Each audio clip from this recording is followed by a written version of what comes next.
You've got an electric violin. You're ready to rock. Let's get loud. Crank up that amp. Put it up to 11. Wait, what? Amp? Yeah. This week we're all about amplifiers.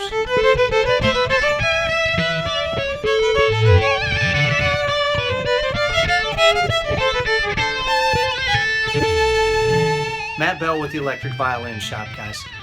We talked in a previous video about how to hear yourself. If you haven't checked out the monitoring video, please go do that. The short version, if you missed it, is that you can use a wedge monitor that is part of a PA system.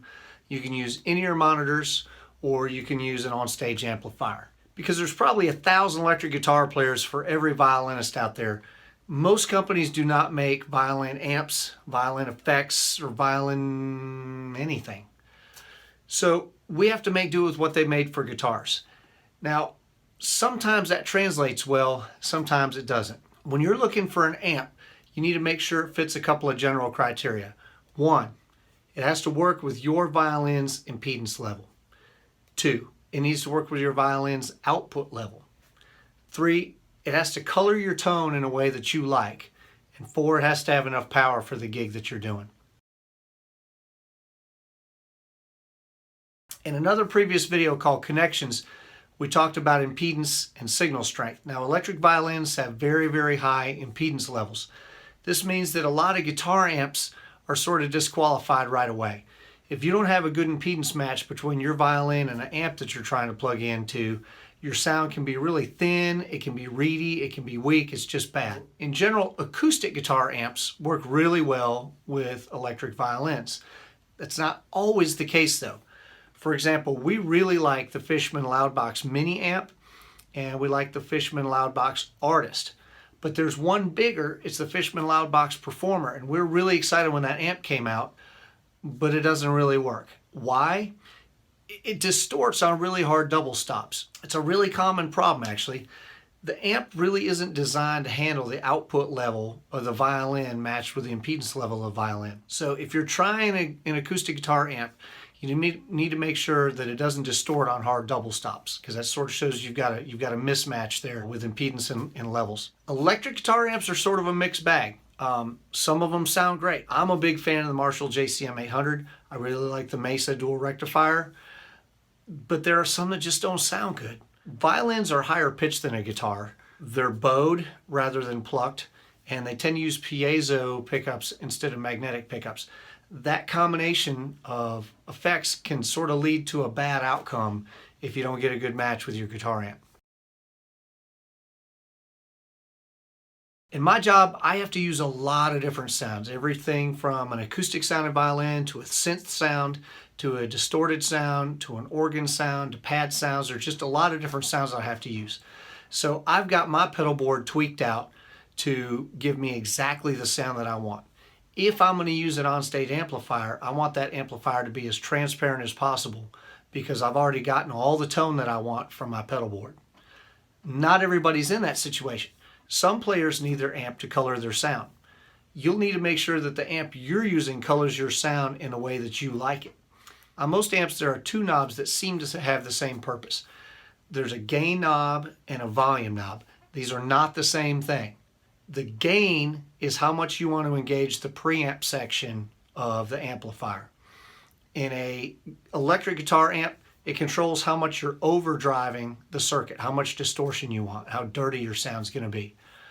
On an acoustic guitar amp, it controls how hard you're going to push that warming circuitry that's on the front end of the amp. So gain is how hard we're hitting the preamp section. Volume, in theory, just makes everything louder. Now, in practice, there is no perfectly linear amplifier.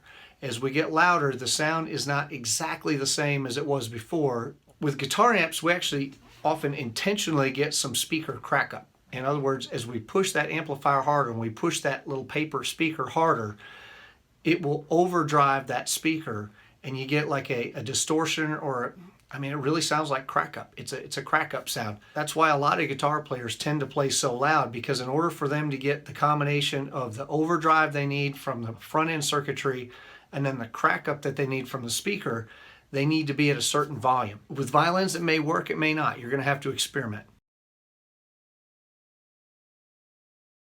Finally, even though you are on stage and you need that amp on stage to help you hear yourself, we still have to get that signal to the soundboard somehow, okay? There's a few different ways to do that.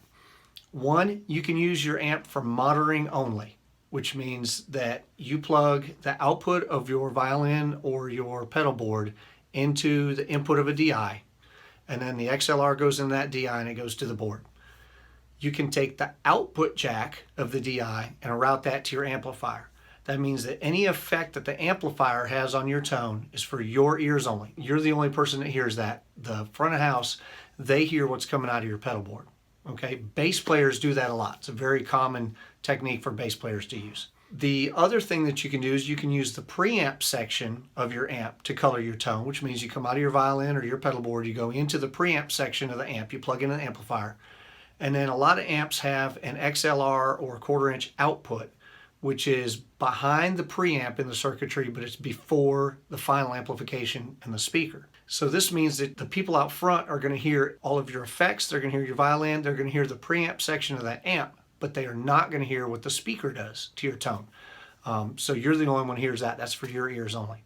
What most guitar players do is they plug their guitar into the pedal board, into the amp, and then they put a microphone in front of the speaker, and they actually, the audience is going to hear everything that they hear. They hear the guitar, they hear the pedals, they hear the preamp section, they hear the amplifier, they hear the speaker itself. They actually get that air moving in the room, and that's the sound that they get. The way the microphone colors the tone is sort of the only difference. The only problem is if you have to turn your amp up on stage to be able to hear yourself better, that's going to send a stronger signal to the front of house board. It's also going to send a stronger signal to everybody else in the band who has you in their monitor or their in-ears.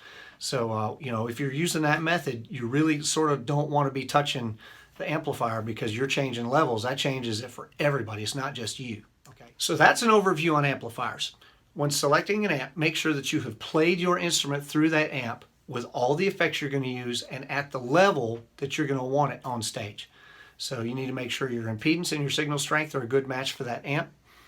Make sure the amp colors your tone the way that you want it to. Make sure it's loud enough for your gig and not too loud.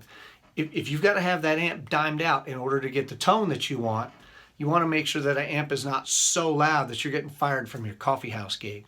Also make sure that you know how you're going to get your sound to the soundboard. Are you coming directly out of your pedal board? Are you coming out of the preamp section of the amp?